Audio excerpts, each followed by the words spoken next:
hampir 20 tahun, 25 tahun waktu bapak saya masih ada. Saya bikin ini satu, bikin sendiri. Ya maklum waktu itu enggak ada apa-apa kan, enggak bikin rumah kan. Karena memang kemampuan ekonomi enggak ada, cuman inilah tempat saya berlindung, tempat saya bermukim, tempat ya hidup saya lah dari sini. Tanpa ini mungkin beda artinya kan. Tanpa identitas saya dari sini lah. Satu-satunya cuman ini saya punya rumah ini yang peninggal dari orang tua.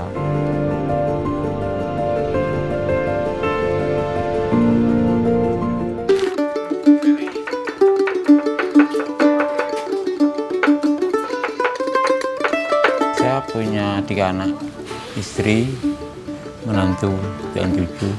Keluarga saya masih banyak, tapi banyak di luar. Di Denpasar ada, di sebelah sini semua keluarga.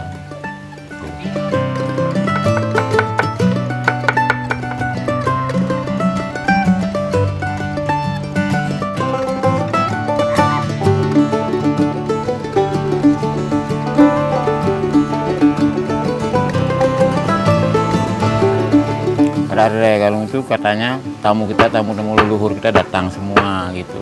Itu jadi tanya. Makanya kita siapin sesuai kemampuan kita. Bikin sate, bikin lawar, dan bikin sayurnya, lauknya untuk persiapan upacaranya semua untuk upacara ini. Untuk hidangan kepada leluhur lah gitu. Dan semua keluarga harus pulang saat hari ini untuk silaturahmi lah. Biar saling kenal. Makanya kita masih ingat sama sepupu, sama keluarga besar, semua kita kenal lah dia.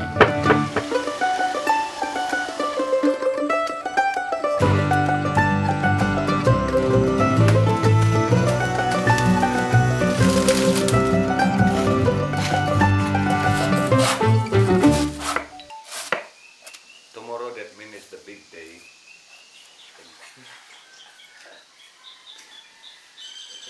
Ini Dewata Nawasanga. Ini satenya nanti besok.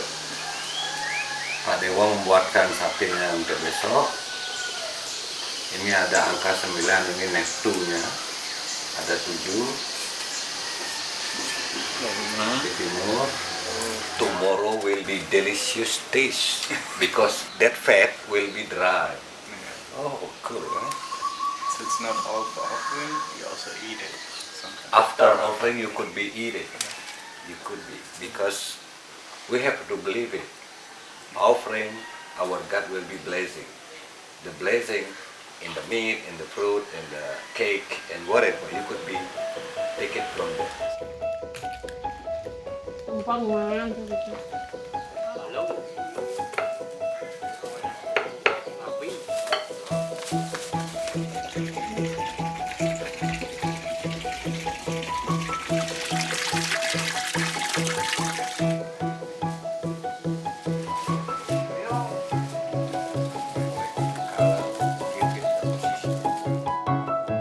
Terus masa muda saya dari Ketua Karang Taruna Karya namanya waktu itu tahun 80. Setelah itu jadi Ketua Subak,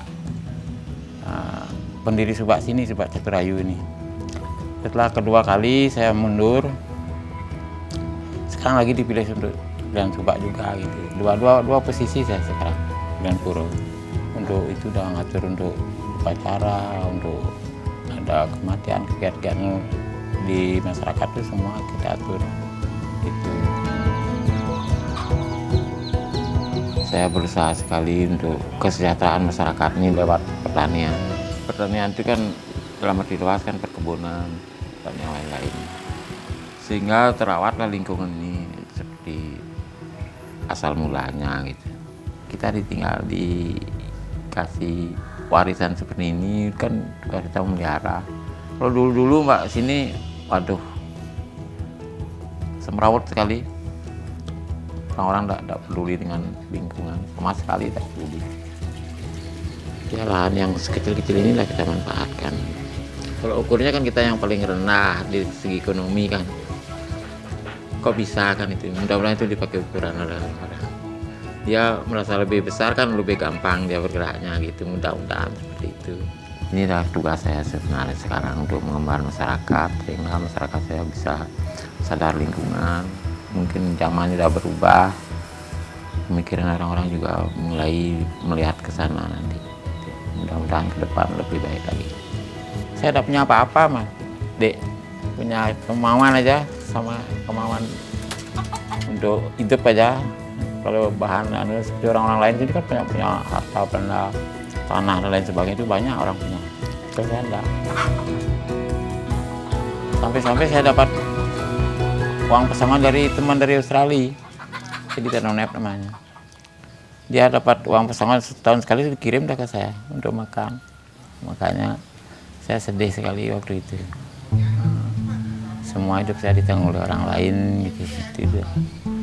Tapi ya syukurlah sekarang udah anak-anak bisa dia hidupi dirinya sendiri kan. Itu syukur.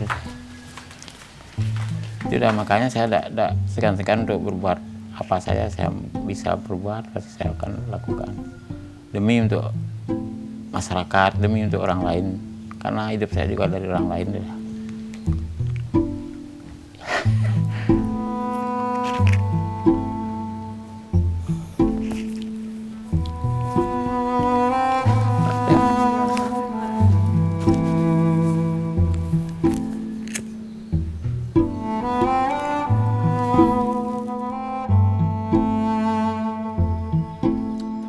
Ya waktu itu kan tahun 65 itu, negara ini kan kacau waktu itu.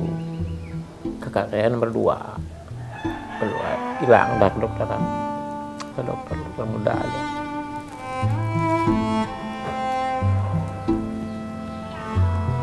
Nah, kehilangan saya merasa kehilangan sekali, makanya Bapak saya juga sakit-sakitan karena kehilangan. Karena kehancuran keluarga lah pada waktu itu. Pernah saya stres besar, sampai 1 tahun saya dirawat oleh dokter Sutargo dulu, sampai tidak pernah dikasih obat, cuman kasih vitamin. Satu-satu kata-katanya dia yang menyembuhkan saya. Gini, Pak, kalau tidak mau ngobat diri sendiri, tidak mungkin orang bisa membantu gitu. Kalau dari orang lain tidak akan mungkin. Siapapun nanti saya sombong janda gitu. Ya, kalau mau Pak, bisa nggak Anda saya bayar jari Anda satu, saya potong, saya bayar 10 juta gitu. Saya ingat sekali dengan kata-kata ini. Kan marah saya, tersinggung. Ya rokok dulu gitu dia. Waduh, urusan apaan nih gitu dia.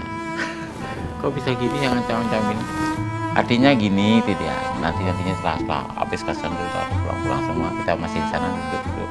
Ceritanya gini, satu jari itu saya harus beli dan tidak dikasih. Kenapa tubuh Anda yang seutuhnya ini dikorbankan dengan sia-sia gitu dia. Waduh, kenalah saya. Dari sanalah saya sembuh. Iya, Dek. Dari sanalah saya mulai sembuh.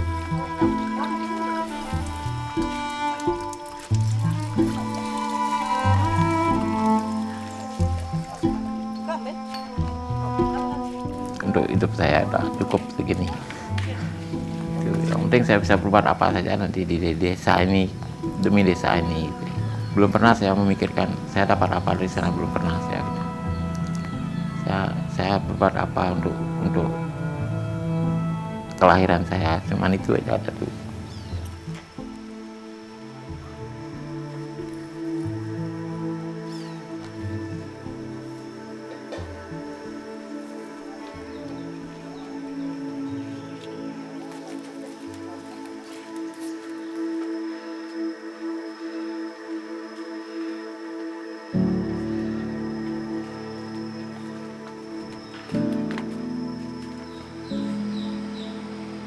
Ini kan hidupnya sementara sekali, cuman maksimal 100 tahun.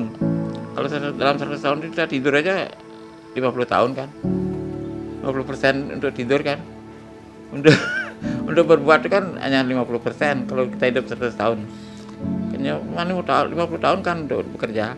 Kalau maksimal lagi, belum yang lain-lain. Mungkin 25% tidak cukup untuk berbuat apa-apa di dunia ini.